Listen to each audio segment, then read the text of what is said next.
40 दिनों तक किसी भी लड़की के साथ रोमांस और हम बिस्तर नहीं होने की चुनौती को इस लड़के ने कैसे पूरा किया देखे। ये कहानी मेट यह फैसला करता है कि वह अगले 40 दिनों तक अपने हाथों का उपयोग नहीं करेगा और किसी भी लड़की के साथ कोई संबंध नहीं बनाएगा।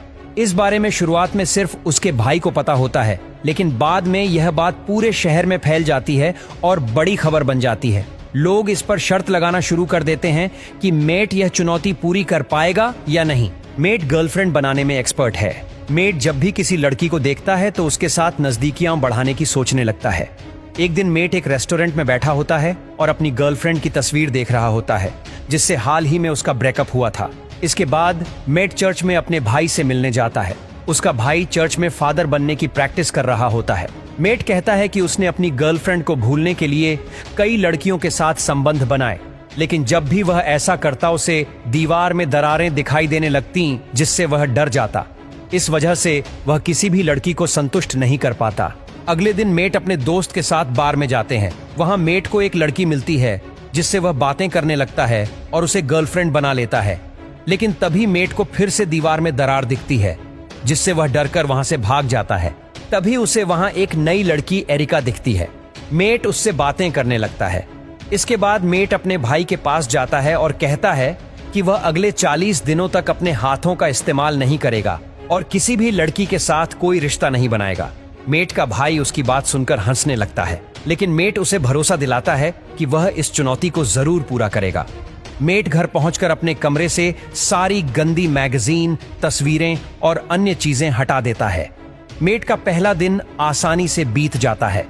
वह खुद को व्यस्त रखने के लिए छोटे छोटे काम करने लगता है। तभी उसका दोस्त रेन उसे क्लब चलने के लिए कहता है, लेकिन मेट बहाना बनाकर मना कर देता है। शाम को मेट लॉन्ड्री में कपड़े धोने जाता है।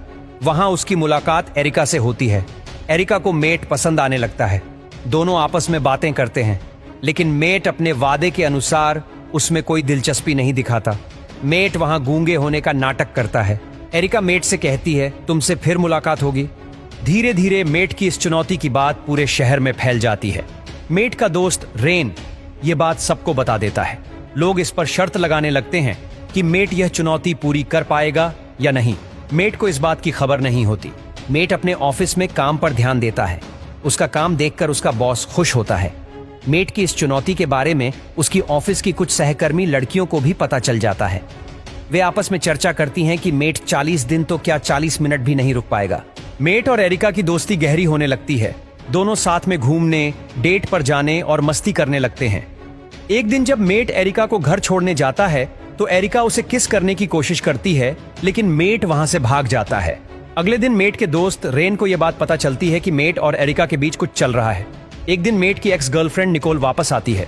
वह मेट को बताती है कि उसका अपने नए बॉयफ्रेंड से ब्रेकअप हो गया है। निकोल मेट के पास वापस आना चाहती है, लेकिन मेट उसे मना कर देता है और कहता है कि अब वह उसके साथ नहीं रह सकता। निकोल इस बात से नाराज हो जाती है और मेट के खिलाफ शर्त लगाने वालों के साथ मिल जाती है।